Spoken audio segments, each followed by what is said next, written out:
Дорогие читатели, мы находимся сейчас на стенде ХО, хозяйственное общество МКДС «Рамазан». Представьтесь, пожалуйста. Меня зовут Дмитрий Веренич. Мы являемся представителями компании «Урал», автозавода «Урал», Российской Федерации, Челябинская область. Наша техника достаточно давно работает в Туркменистане, и в этом году мы рады представить новое семейство техники. Мы впервые его выставляем в Туркменистане, у нас есть машины на стенде.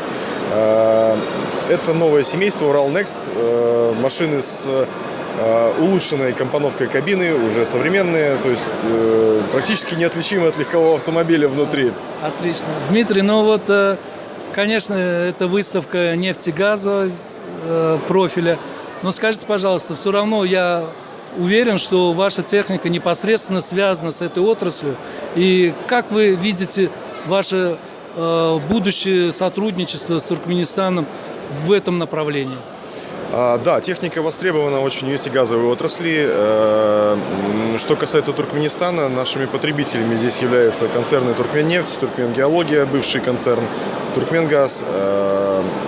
И мы видим перспективы по сотрудничеству, потому что техника востребована непосредственно в местах добычи, в местах с плохой дорожной сетью или непостоянной дорожной сетью.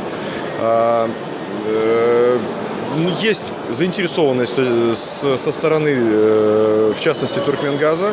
У нас выигран тендер на поставку более 100 машин в адрес этого концерна.